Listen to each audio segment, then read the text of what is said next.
Welcome to another episode of Messi and Co. live edition after what was an extraordinary game last night in many aspects. So much to talk about, so much so that instead of just recording like normal, we're like, we need to go live and talk to the people about last night's performance, previewing our game this Saturday. Lots to talk about. But first and foremost, as always, hello, Gian. How are you? I am good, Ashley. I'm doing very well. Thursday, almost Friday. So that's always good getting to the weekend. Another quick turnaround, midweek game. Interesting game to say the least. I think a lot to talk about, a lot of people's minds. A controversial game, and definitely a lot of fans Disappointing. in their feelings, rightfully so, from coaching to defense to midfield to talking about specific players and just a lot going on. So I think that this will be an interesting one as a lot of you guys start to join. So excited to talk about all Inter Miami stuff. Yeah, no, there's a lot. There's a lot to talk about. We obviously both were at the game last night. We'll give people a couple minutes to join. We won't go into the crazy details yet, but yeah, we were at the game last night. I can say I can't, I won't speak for you, but I'll say for me that it was really the game didn't surprise me how it started, but after the first 20 minutes, like the last 70 minutes, really, I was really surprised with what I was seeing. And, you know, you felt it in the stadium. I think that it was pretty flat, on and off the field. It was maybe confusion. I don't know. It felt like we were watching a different team. And so, yeah, it was tough. It was tough mainly because, bad performances, they happen sometimes. Tired legs happen, but it's unique in the fact that really, like, it can't happen when Messi's here. It can happen in the 6 games that we're about to go through without him and Suarez. It really can't happen with him playing the whole 90 minutes, and I think that's probably what frustrates people the most out of everything. It seemed like a wasted effort. I don't know. Maybe that's just me. No, I can agree with what you said. I think that this was a really bad game all around for Inter Miami, and it seemed like right off of the bat, they did have a few chances at the beginning of that game, but as the game progressed, it just seemed like they were just tired. They were kind of out of it. It didn't seem like the same Inter Miami team that we're used to. Um, it was almost like that game against DC United, but 10 times worse, where you know basically like the creativity like wasn't there for Inter Miami. The normal accuracy in the passing, the runs that we've seen in Inter Miami do on the attacking end, it just weren't there. It was just very disjointed. The communication wasn't there, and sometimes those things tend to happen. It's just you don't want to see it when you've got your best players on the field. You don't want to see it where you've got 2 important games, now one left this Saturday before you're going to be missing some of your star players for an extended amount of time. It was just really bad timing, especially when you've got Cincinnati finally losing a game where you could have created some distance between you on the table. And it was just a bad game all around. I think there's a lot that we can talk about. I don't want to get too ahead of myself. I guess we'll, as this goes along, we Yeah. can talk a little bit about the defense. We can talk about the midfield. We also have a lot to talk about as far as some of Tata's decision making and that sort of thing. But all around, probably one of the worst games I've seen Inter Miami play in a long time. Really long time. Yeah. No, I agree with everything you said. And I think like what makes this so unique, by the way, what's up, Michael? Thanks for joining as always. Our Irish friend, if I remember correctly. Um, what makes it, I think, the most frustrating, and again, what makes it so unique, because if this was any other time in this Inter Miami team, any other time of the season, we'd be disappointed, but bad games happen. They're only human. They're tired. They had to do a cross country flight. They're 10 games unbeaten. I'm not making excuses for tactics or subs or, overall energy. I'm not, because, they were definitely not up to par. But things happen in professional sports. It's very rare that teams go unbeaten for 40 games. Like, that's not how sports work. And so you can expect losses to come sometimes, but I guess, like, again, where our frustration lies is that these 2 games really weren't the time to do it. Like, you had to push through because you knew as a team, as a coach, as an organization, you knew we know what's gonna happen the next 6 weeks. Like, look, and again, it's not putting down our current team or our other players, and I wish nothing more than for them to go unbeaten in the 6 games during Copa America. I really do, but that's probably a little bit unrealistic, and there will probably be a little dip in form because one of the greatest number 9s of all time and the greatest soccer player of all time will not be on our team for six games, and that's going to cause, that's going to cause a dip. So to see it yesterday when you got 90 minutes out of Messi, 90 minutes out of Suarez, home game, not being able to turn it on, especially after we scored that goal back. The first 2 goals were good goals by Atlanta. We were tired, we were slow. They made the most of it. It was bad form. But then Messi got one back, and we had all the opportunities in the world to turn the game back into our favor, and they just it couldn't be figured out. And I think that's what's so difficult for me, at least. I think for me, where I can understand that even the best teams are going to have bad days, for me, I think it's just looking at some of these things that are becoming a Habit. a habit. We've got a lot of bad habits that are happening. We've got a lot of things that are becoming trends. And I think that that's, for me, the most worrying part about what I saw yesterday. Inter Miami is having a really tough time against teams that play with 5 defenders, The low block, 4 yeah. midfielders, that low block, don't pressure high up on Inter Miami. They had that same issue against DC United. Luckily, DC United didn't commit like Atlanta did yesterday to having a lot of bodies on the counter attack.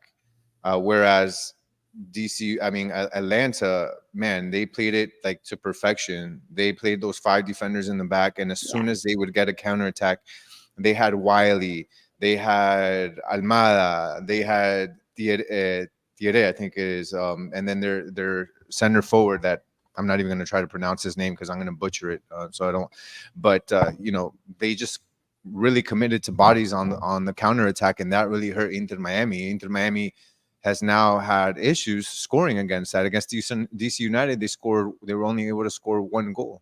That Now was a against wonder Atlanta, goal for all intents and purposes. exactly. And then Atlanta United, same thing. They scored 1 goal. This is the top scoring team in the league. This is a team that has Suarez, Messi, Robert Taylor up And a goal front. that was also an inch in by Yeah, Messi, like a goal that not most people do not score. yeah. So they are now struggling over the last couple of games with teams play this type of scheme on them. And to me, that's, I think, one of the more worrisome things is how do they combat that? How do they figure out a way to score when teams are playing like that? Not only that part, but also on the defensive end. And when I say defensive end, I'm not just talking about our defenders. I'm talking about everybody. I'm talking about The our defense, defensive tactics, yeah. and I'm talking about our midfield.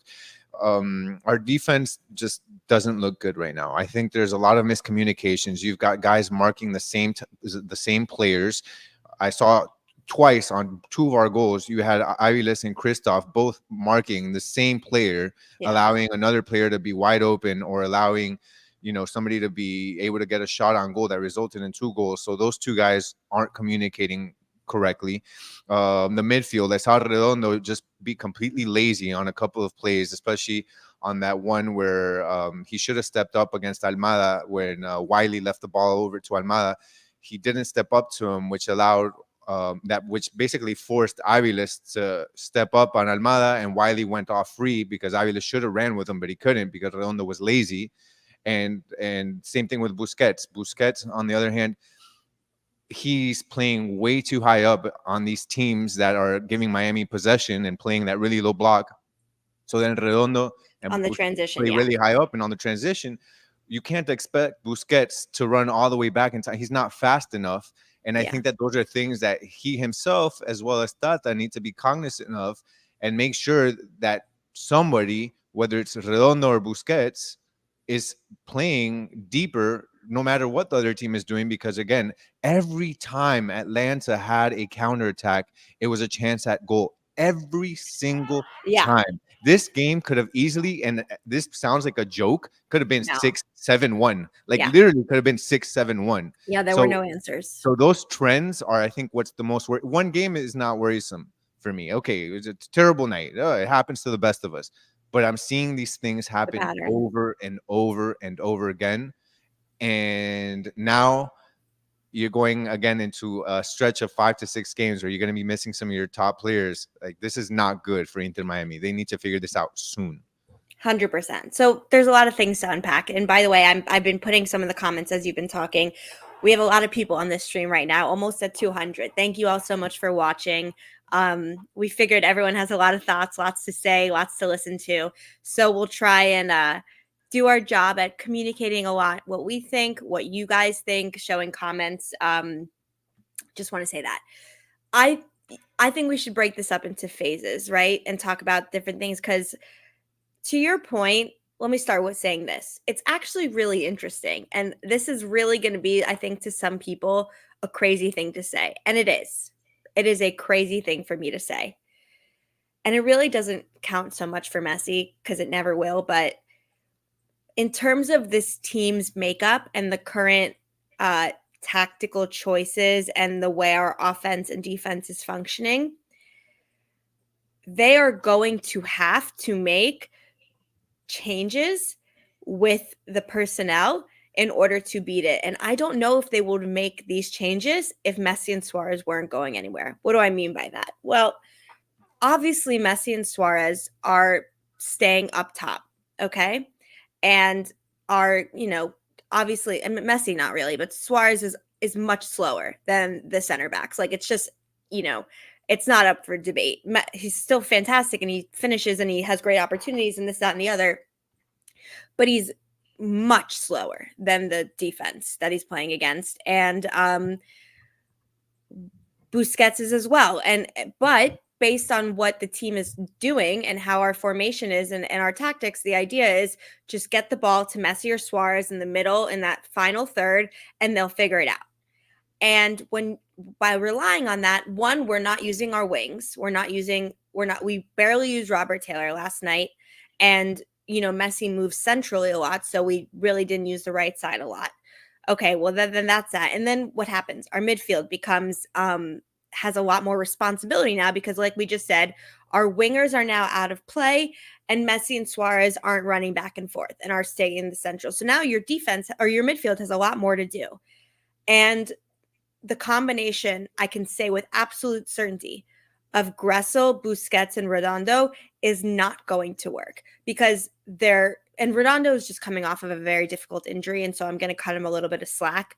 But Gressel and Busquets are not fast compared to their midfield counterparts that they're playing against. I mean, in the first, and I can't remember his name, but number 8 for for Atlanta played phenomenal. He deserved man of the match. He was incredible.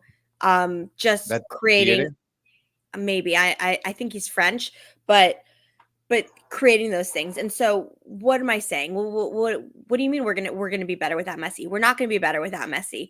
But what I'm saying is because of not having Messi and Suarez playing, we're going to have to change the way that the team moves forward and the way we go. We build, we go from defense to midfield to attacking and using our wings more, spreading the ball out more, seeing probably more Rojas, seeing more Kremaski. And what I'm hoping is that it creates a better flow. And then when they're both back, it reincorporates it. So it could be coming at a good time in the sense that there's never a good time to lose Lionel Messi, obviously. But we've reached a stalemate, right? In terms of our formation, our firepower, and what our personnel is. And so it needs to be recalibrated. And this really is going to force it to happen. Does that make sense? Yeah, well, yeah. I think we already saw how to play without Messi and Suarez, if I'm not mistaken. Right. That is I think that was the blueprint. That's how this team is gonna look without Messi and Suarez as they go to Copa America. I just think that this game, to your point earlier, you can't have Gressel, you can't have Redondo and Busquets all in the same midfield. They're the same not exactly the same player, but as far as speed wise and that sort of thing, like you have to have somebody that has speed in that midfield, and Gressel was the odd man out on that one. Like you had Busquets and your Redondo as your defensive midfielders, and then I and think conductors, like and really, conducted. And Gressel you know. was kind of in the position where he was supposed to be the guy with a bit of speed, the guy that's able to attack more, and that didn't necessarily work out. It's not his strong suit, so that's not necessarily on him. I think that that's just like tactics wise, and even we saw that Atlanta was packing the middle. They're packing the middle, closing all the lanes, making sure that at one point in that one play where Messi heads the ball into Suarez in the area, and then Suarez gets that kind of like weird kick that gets kind of like hit by some of the defenders, and it trickles Yeah. in. That like Suarez had three defenders on him, literally three defenders. Like Yeah. they're packing the middle. They don't want anything going through there. And Inter Miami, instead of playing, as you said, on the wings, they just kept forcing the entire night down the middle of the field. And I think that that's something that they needed to change, and they didn't, unfortunately. And now without Messi and Suarez, it's going to be on Campana, it's going to be on Rojas, it's going to be on Robert Taylor to be able to do good And to do Redondo. well on the offensive end. And Redondo, as he comes in, I don't understand why Redondo played all 90 minutes coming back from an injury, and about what, like the 50th 60th minute, he was completely dead. He had no legs. He was Yeah. hunched over, hands on his knees, like he just couldn't And it wasn't his do fault. I anything. mean, for God's sakes, he was out for 8 weeks with a knee injury. Yeah. So But again, also the fact that why was Busquets and Redondo playing so high up, and not like why I guess was Tata not having one of them play farther back to help out on defense, because it wasn't the second, the yeah. third, the fourth, the fifth, the sixth time. It was the same exact thing. Every counterattack was dangerous. Every counterattack was 4 or 5 of Atlanta United's players against 3 defenders that Inter Miami had, with the same thing, with Gressel and Redondo and Busquets all trying to run back and none of them getting back in time, and then just everybody out of place. So I think that tactics wise, it just didn't work out. Especially when Messi scored that one and we were down 2-1. I think that nothing changed. It was Yeah, exact same tactic. exactly. Like things should have been done a bit different, but again, I think the blueprint there was for Inter Miami to move forward without Messi and Suarez is there. But this team, other than tactics, they just weren't all there. And I Yeah. know that Tata said he didn't want to blame it on the flights or anything like that. He doesn't want to use that as an excuse. I just think that I don't know whether it's Messi making sure that he doesn't, because Messi, look, he didn't have the best game. Yeah, he scored, but he didn't have the best game. He didn't. He For his wasn't. standards, right? No, well, of course, for his standards, he just didn't have the best game. Is it him just conserving himself and making sure he doesn't get injured a few days before he joins Argentina on Monday for camp? Could be. I mean, I wouldn't blame him. Suarez, on the other hand, I don't know what happened with Suarez. Just everybody was lethargic. Nobody, and the Yeah. team just wasn't there. Yeah, agreed. Well, I mean, and look, to Messi, I agreed. For a little, some of the passes and stuff, just like compared, but maybe it's because we're used to perfection from him, and we're used to being the greatest player ever. And so sometimes when the passes miss, we're like, huh? But he was making sprints. I, I really You can have won't. bad games. Like I think that Yeah, yeah, yeah, for we can sure. criticize Messi. Yeah, yeah, yeah. No, Like, some of he's those not passes in perfect, the and yeah, he's gonna exactly. have bad games. I don't think I'm not gonna say he played poorly, but I think that he didn't have his best game.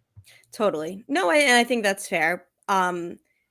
Let's talk about though. I think let's talk about this in 3 phases, right? Let's talk about the defense, the midfield, and the attacking. I think we just talked a lot about the attacking. We said, Suarez looked slow and lethargic, couldn't capitalize. And I mean, look, when it's we can't do through balls, like we can't do long balls from the defense to Suarez. He can't get there faster than the defense. He just can't, and he's not going to. But we should know that. Like that's not a surprise to anyone. That's not what he's going to do anymore. He just can't. Like there's 5 of them or something like that where it's just like a race for the ball and he wasn't even close to the defender. And so it's not worth doing that. And oh, look at your dog.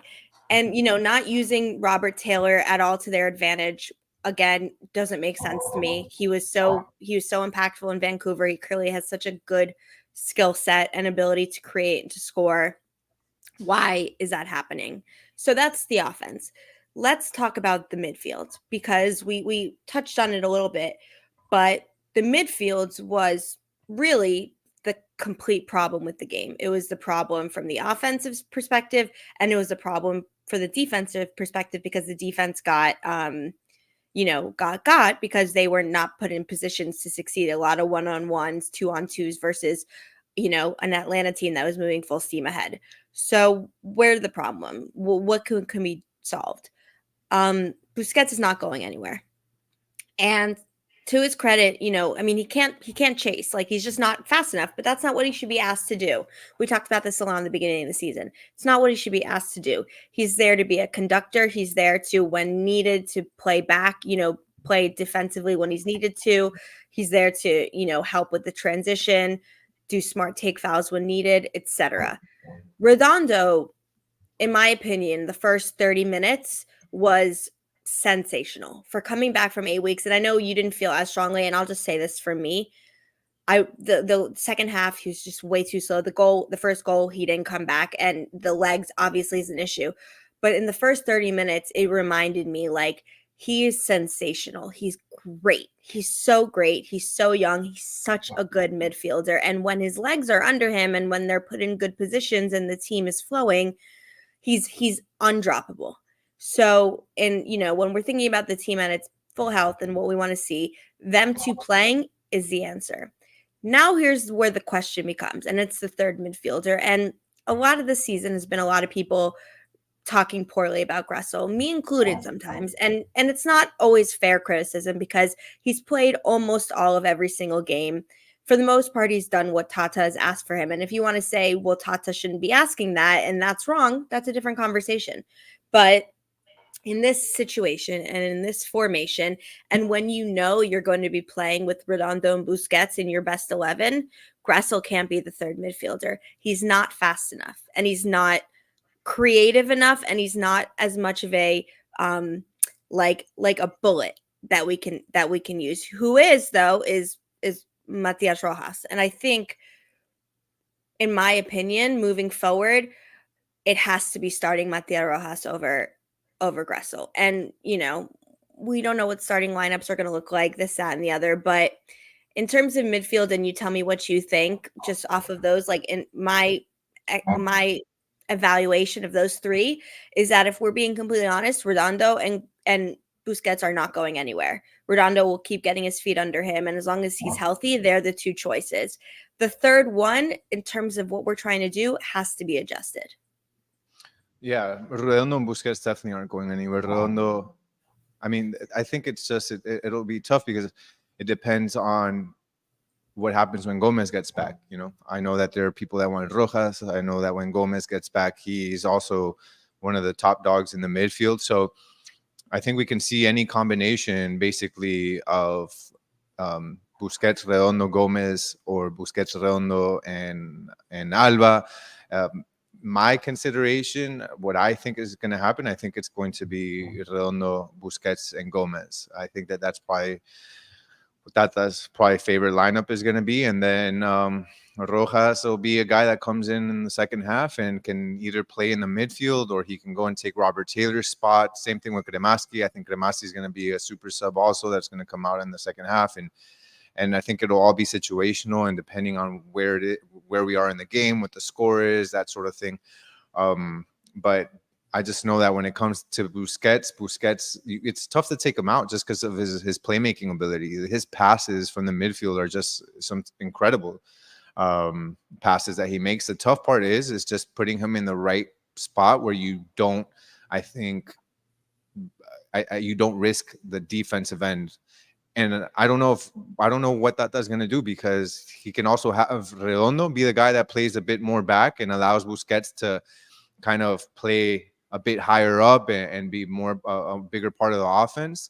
Or is he going to have Busquets stay back and Redondo? Because they were both going up last game. So I don't know necessarily Yeah, what Tata wants to do. I just know that he has to find a balance between them two. They both can't be going up. And then where your defense isn't the strongest to start off with, you're then just allowing the opponents, to be you know, exasperated. Yeah, forwards to go to have one-on-ones against your defense. And that's what's causing the biggest issues right there. But for me, just talking about Gressel, Gressel has been really reliable, excuse me, for this team. Yeah, he's been reliable for Tata. He's done everything Tata has asked him to do. He's versatile. He's played as a right back for Tata. He's played as a right midfielder. He's played as a left midfielder. He's played as a right wing. Like, I think that's why he continues to get minutes on this team, is yeah, because he's reliable and he's versatile. And depending on what happens in the game, he can switch him to any position, and he's just going to do well. He's going to do well. And I think that when some of the fans look at Gressel, they want him to do what Rojas does. They want him to do what Robert Taylor does. They want him to go out there and have the fancy footwork and take one or two players, and that's just not what he's being called to do. That's not me saying that he needs to be a starter. I'm just explaining to you, yeah, for those of you that are wondering why it is that he's starting and you want somebody else to start over him, that's why he's starting. And Tata has mentioned that many times. I think that one of the biggest skills is availability, or how's the saying go? The the best best ability is ability is availability. available. Yes, Correct. So yeah, that's why he's starting.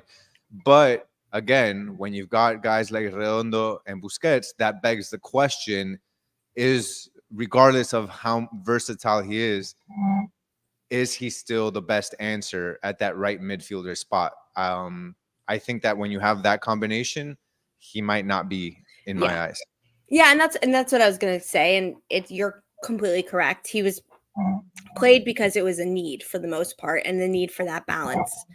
But now with Redondo back, it's just with the way they want to play, it's not realistic, in my opinion. And I think, that will come to more light, because it's again, and it's not him, but what they're asking him to do when you have Busquets and Redondo, he can't do. He doesn't have that quickness, he doesn't have that agility, he doesn't have that burst that player needs to have.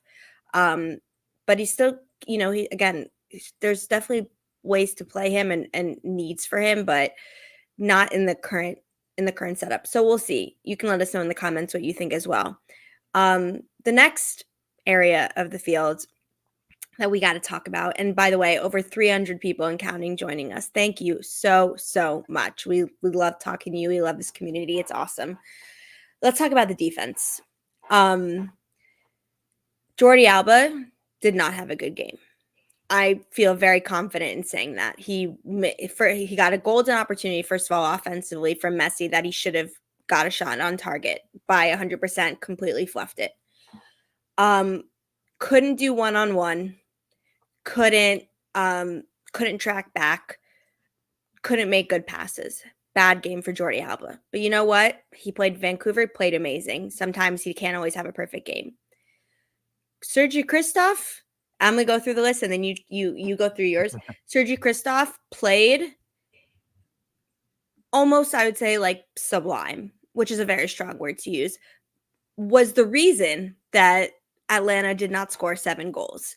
Played out of his mind. Almost every one-on-one he had, he won it. Every duel he had, he won it. When there's through balls, or they were trying to get on top, he stopped it. Lunging tackles, played out of his mind, played way better than was really expected of him. Deserves a ton of credit. Tomas Aviles, worst game he's played in an Inter Miami shirt. Absolutely zero discipline, not getting in the right positions, not being a leader in the back, not running back, not predicting what was going to happen, not being forward-footed, silly fouls, not having a good grasp of the game. And you know what? He's been great for a lot of this season. He played atrocious last night. Single-handedly was responsible for at least 1 or 2 of those goals. Chelo played well. I think, again, they don't go enough to the right side because Messi cuts in. They don't play enough out of the right side for him to get more opportunities to be involved in the game. But when, for the most part, when on defense he's called, or when he's in the box, or one-on-ones, etc., he does a pretty good job. So I really don't have any complaints about Cheto. But I think that Thomas Aviles, horrendous game. Jordi Alba, nowhere near where he needs him to be. Those two made a huge difference in what was a bad performance from Inter Miami. Yeah, the Alba for me didn't have the best game either. I think that more than anything, what stood out to me was just his inability to cover correctly. I think just the defensive side, the offensive side, maybe not one of his best games, but I wouldn't say he played terribly on the offense. That's for me. He just missed his coverages on that first goal. I believe it was it the first or the second goal. Let me see here. On one of those goals, and I wish I I could think the pronounce his name. second. How do you Lobshanidze? How the heck is that? How you say it? You're talking about the right winger with the blonde Yeah. hair? Lo- Oh my lo- God, from the Georgian, he was sensational. Good yeah. for him. So, I won't try to pronounce his name, on but he one of was those sensational. goals, I can't remember if it was the first, the second, or the third goal, but on one of those goals, man, like he completely just shadowed him as he's going down the yeah, it was the second goal. So the forward's basically going down the right wing. And as soon as he like cuts in, Jordi Alba starts to shadow him, and he doesn't press him. He gives him Yeah. all the space in the world. He cuts in, gets towards like the middle of the box, and then gets a shot off and scores. And Alba, right at the end, right when he's teeing up to shoot, is when he decides to put the least bit of pressure and stick his foot out. And that was all on Alba. And the worst part is Alba turns around and puts his hands in the air and complains. And I'm like, that's on you, buddy. Like that was like one of the worst coverages I've ever seen on his part. And that just kind of speaks to the attitude of the entire team. They were just not at 100%. That's not the type of coverage and not the type of defending that I'm used to seeing from Jordi Alba. He was off, and he's one of the reasons why I think Inter Miami suffered so much as well on the counter. Then as far as Christoph is concerned, Christoph played well. I think individually he played well. He was able to get some good stops. I think that he was all over the place. He had to be because of the fact that the defense was just facing a lot of one-on-ones with an inexistent or non-existent rather Inter Miami midfield. But the problem with Christoph is that he and Aviles were just not on the same page. Yeah. Numerous times they got caught marking the same guy.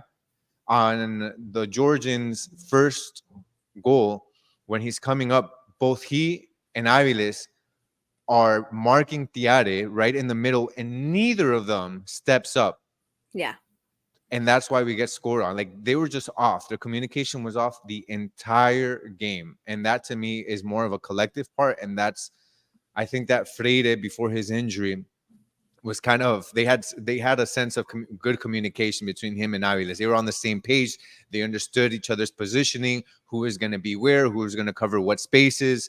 And then, obviously Freire is out, and now Christoph comes in, and they're just not on the same page. And I think that they need to figure that out very quickly. And then Aviles, really bad game, not good passing. One of the issues with the young man is that he needs to get a control of his aggression. No discipline. He is really causing problems for Inter Miami. Getting unnecessary yellow cards. He caused a penalty for Inter Miami previously in the previous game. Like he is just not like I don't understand like that. Even the last game when he goes and body checks the player in the back that was not even facing our goal for no reason. That was a big mistake.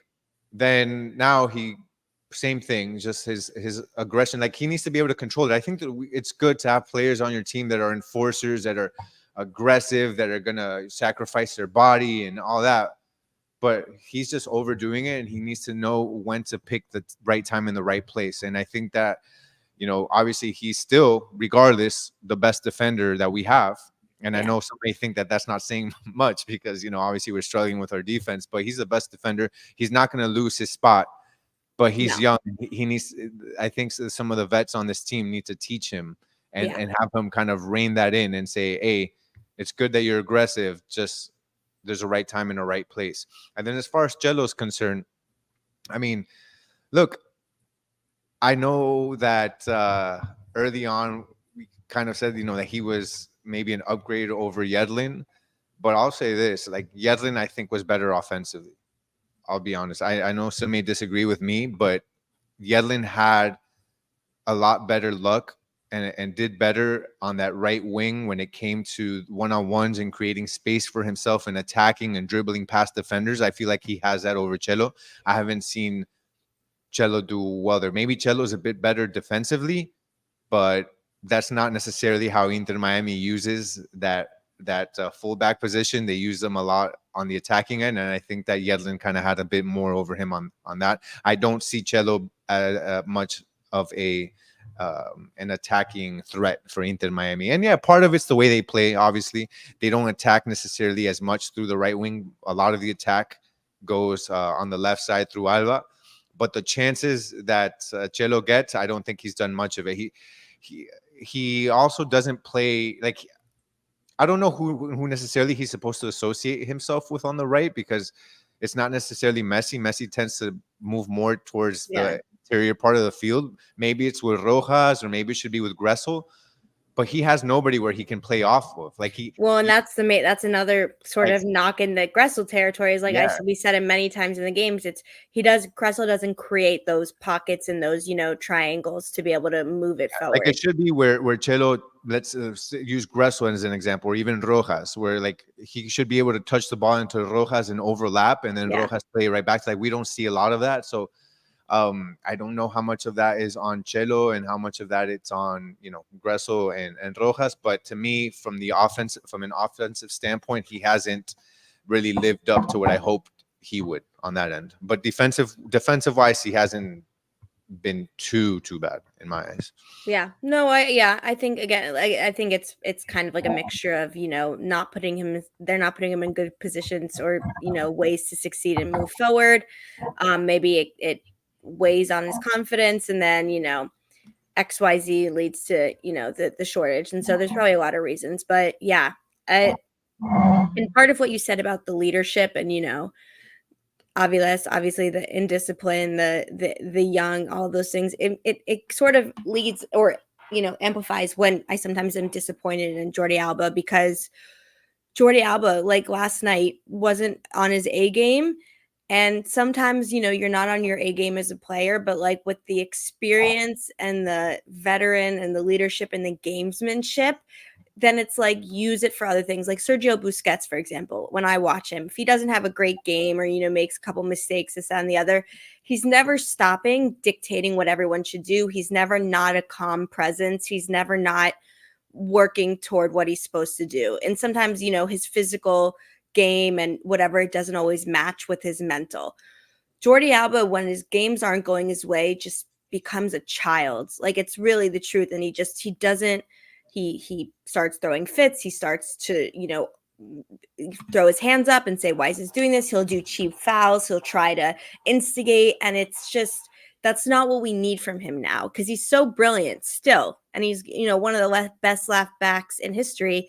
And he's still so brilliant. And like, for example, against Vancouver, he was brilliant. But in games like yesterday, when you don't have it physically, you need to have it mentally and you need to be able to provide. Like, that's why we have some of these veterans, in my opinion, is then you need to provide it in some other way. You need to help then Aviles and Christoph and seeing where they're exploiting it from Atlanta and how can you help them better prepare. And I don't see it from him. And then when that happens, you just see everyone out of form. And so that's, I guess, and maybe I'm being a little hard on him, but I just think like last night, there was no leadership and there was no veteran experience that we desperately needed in that second half. Yeah, I think that's one of the things when teams are not necessarily at their best, I think that that's when the stars are supposed to kind of like take over, and I think that that's happened a lot of times this season where the stars have bailed Miami out Yeah. when they've had bad games, and the team has been lucky. There have been times where Messi takes over and scores in the last 10 minutes. There's been games where Suarez takes over. There's been games where we shouldn't have won, and these stars put Yeah. the team on their shoulders, and it just so happens that they couldn't do that in this game, Yeah. and Inter Miami suffered for it. They couldn't look at the team, and after Messi scored that one and we were down 2-1, look back at the team and say, hey, settle down, we got this. Yeah. It's 2-1, there's half an hour left, we got this, relax. And I think that just didn't happen for one reason or the other, and the team just suffered for it. What, like 3 minutes after Messi scored, we got scored on again and went down 3-1, and that was deflating. I think that after that happened, the team just got worse and worse, and there was no way to kind of recover from that. And that's where you need the leadership, and it just didn't happen. I think there was just so much going wrong yesterday. So Just much so going much. wrong. You can have one thing going wrong. You can have hey, Yeah. It was just like the defense dominoes. is Yeah. not doing, the defense is a bit off, but hey, we've got Suarez and Messi playing at 100, and Taylor, and they'll bail us out and they'll score. Or I don't know. There's just Yeah. different things can happen. No, yesterday everything went wrong, and it's tough when your top players just don't have it. It just didn't work out, unfortunately. Yeah. And again, yeah, I'm being a little hard on Jordy, but it's just because we expect so much of him, and depend on those kind of situations. But to your point, it was just the thing where the stars didn't have it, and because of that, no one else could pick it up either. I think. Which leads, Sorry, my apologies to interrupt, Ash. I wanted to say one thing too, just because Ash Preetam mentioned it. It says it seems that teams have played Inter Miami the same way over the last several games, and that hasn't adjusted. And that's what I for those of you that are just joining, maybe you're joined late. That's what I mentioned at the beginning as we started to talk about this. Is Inter Miami needs to figure out a way to adjust, and that's what's more concerning to me. Is these teams are learning yeah, how to play Inter Miami. They're learning what their weaknesses are, and they're figuring out that if they can play a low block, and again play with 5 in the back, 4 in the midfield, and just have one guy pressure, and pressure only at the midfield line, as long as they can they'll allow Inter Miami to have all players on their side of the field. We saw Inter Miami at one point have literally every single player on Atlanta's side. And the moment Atlanta gets possession of the ball, they close the entire middle of the field. As soon as they get possession of the ball, they throw 3-4 bodies on the counterattack, and they cause major issues. yeah, And DC United did the same thing. The only difference was that DC United didn't throw as many bodies as Atlanta did into the counterattack, and that's why they weren't as successful as yeah, Atlanta. But the blueprint is there. This is how you play defense against Inter Miami. Even with Suarez and Messi, they're not able to break this scheme, this defensive scheme. And I think that other teams are going to study this. They're going to follow suit. And as Ash Preetam said in the comment, Tata Martino needs to figure out a way to be able to break this. If it's not working down the middle, start using the wings. If these teams are going to counterattack, make sure you have a midfielder standing not so deep on the offensive end to be able to stop and help on there's things that he has to do. So to me, I think if there's anything we take out of this game is Inter Miami needs to figure out what to do when teams play like this against them. agreed. And I mean, another point, and we're gonna move to the preview for Saturday because we only have so much time. Only 2 of 5 subs were used, right? Yeah. Maybe 3, but so I believe it was 2. You had 2. We had Rojas and we had Campana. yeah. No Kremaski, no Ruiz, no Negri, when there were some clearly tired legs that could have used it. And that's, it's an area of concern that sometimes it seems that Tata is unwilling to make some substitutions when tactics weren't great, but the main problem we suffered last night was tiredness and being slow. And if we had fresh legs, things could have been different. So all I could, I think everything we've said and in the comments, we all are feeling very similarly about what the issues were and what worries us, what we'll hope we can fix. Again, not everyone's, it was a bad game. It was a bad series of events. We hope to build on it. It's just unfortunate it happens when we have a very finite time with Messi and Suarez before there's a break. But with that being said, and to kind of close out the show, um, we have another game on Saturday. And for all intents and purposes, we should still have Messi and Suarez, and it will be their last game before Copa America. And whoever else ends up going, maybe it's Rojas. We don't know. We know it won't be Campana because Campana was not selected today for the Ecuadorian squad. And, obviously disappointing for him and wanting to represent his country. But really, in all honesty, good for Inter Miami because we need the legs, we need the speed, we need the aggression that he provides when he's playing and starting. And so hopefully that'll help us balance. Having him and Robert Taylor attacking gives me a little bit of better feeling, than not. So we're playing against a very tough game. We're playing against St. Louis. Obviously, only their second year in MLS, but have been great and are still, I'm pretty sure are in playoff contention in the West, play really good, a really tough competitor. One of their stars, former Inter Miami player, Indiana Vasilev, who was They're great in for us. 11th, by the way. What? They're in 11th place, by the way. They're in 11th? Yeah. They were really good earlier. Okay, whatever. I'm sorry. There's a lot of games happening at once. Still, though, I will say this. Maybe it doesn't show in the today's standing. They are still a good team, and they're a team that can score and who can play really solid.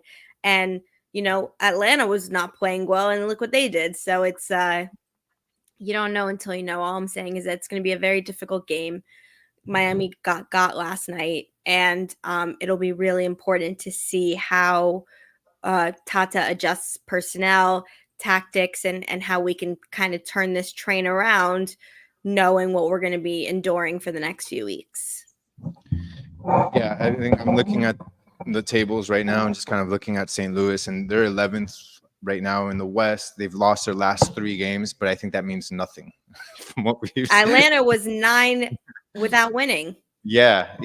I'm like, I don't even know why I look at the records anymore. Yeah. The standings. I mean, it means nothing. Any team that comes into Chase Stadium or that comes to play against Inter Miami is just going to play like their best never game. played before. The best game. It happens to a lot of these teams that aren't doing the best, and then they face an opponent that is one of the best teams, and in this case, the best team in the league, and they just kind of play better than they typically do, and then at the same time, to add, insult to injury, Inter Miami plays down to their opponent. So yeah.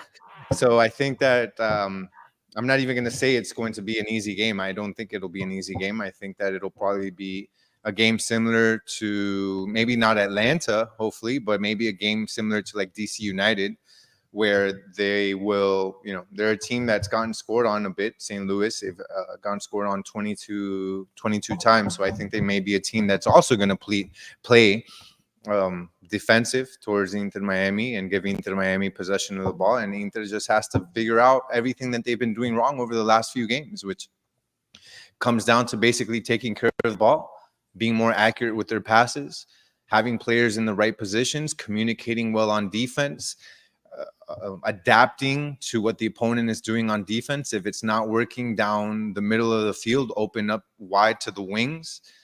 And I think that if they can do that, I think that they can win this game. I think it's going to be a really important game for Inter Miami from a confidence standpoint, as they're going to be losing several of their stars to Copa America.